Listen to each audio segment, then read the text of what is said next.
Both were struck and transported to a local hospital where they were pronounced deceased. The male remained on scene and was detained by Phoenix police.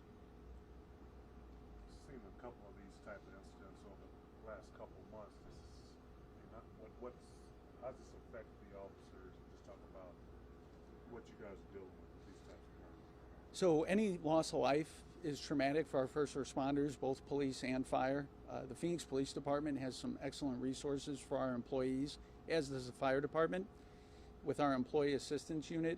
And those resources come out to these types of scenes and check on our officers and provide resources for them, just to make sure that they're able to continue to work and be of sound mind. And obviously the loss of any life is awful, but specifically where this involved a baby, can you talk about the nature of that?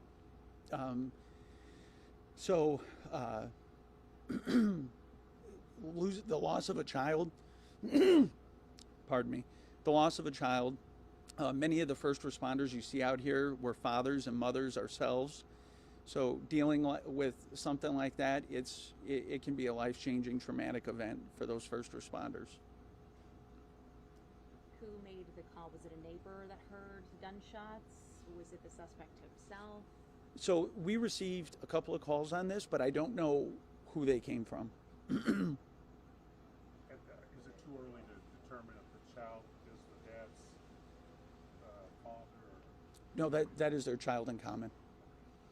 Was his address known? Were there previous marital or domestic events here?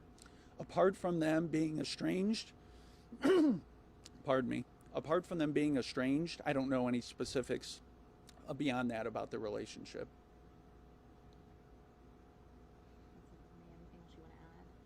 So October is Domestic Violence Awareness Month in the city of Phoenix, and the city has some excellent resources for people who are victims themselves or know somebody who's a victim of domestic violence. So I wanted to take this opportunity to encourage people. We have a website, Phoenix Police, if you search domestic violence, everything from where to get orders of protection to how to get help with legal services. There's just a ton of excellent resources the city provides, and if somebody needs them, we strongly encourage them to take advantage of them. Can you just talk about this again from the beginning, just kind of, and then at the end talk about domestic violence month? Sure. Yeah. Okay. The Phoenix Police Department is investigating an incident that occurred last night just before 9 p.m. in the area of 2500 North 83rd Avenue. A male came here to speak with his estranged wife about their relationship, and they had a discussion just outside of an apartment. At some point during the conversation, the female went back into the apartment, and the male kicked in the door and fired several rounds. The male and the female have a child in common that was inside of the residence with the adult female. Both the adult female and the child were struck and transported to a local hospital where they were later pronounced deceased.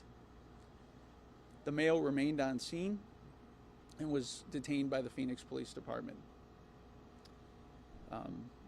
And I'd like to talk about October being Domestic Violence Awareness Month.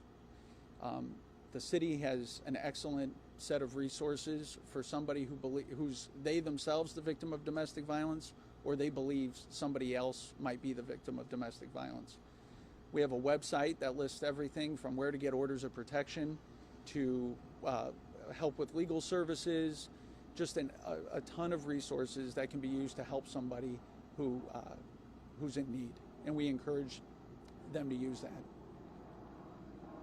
And then talking about domestic violence month, what do you tell someone that may be in a situation that they're trying to get away from someone or stay away from somebody? What are some of the things that they should be trying to do as far as reaching out for help from the police or an agency or something like that? And anything that is an emergency should be reported to 911. Ongoing issues that aren't emergent in nature can be reported through our non-emergency, but apart from that, there's resources such as orders of protection, domestic violence hotlines. There's a lot of people in those types of situations feel trapped and feel like there's nothing that can be done to help them. the city resources have a solution to a lot of those issues: housing, legal services, things like that. Any other kids involved in this that they have together? Not that I'm aware of. Was there anyone else in the apartment? Not that I'm aware of. Is he making any statements that you can give us to tell us about as far as why or this happened? Or, I mean, he turned himself in. Right. He was on scene and detained by police. So early on in the investigation, and they're still trying to develop some of those finer details. Apart from him being in custody right now with our detectives, I don't have any further information. Thank you.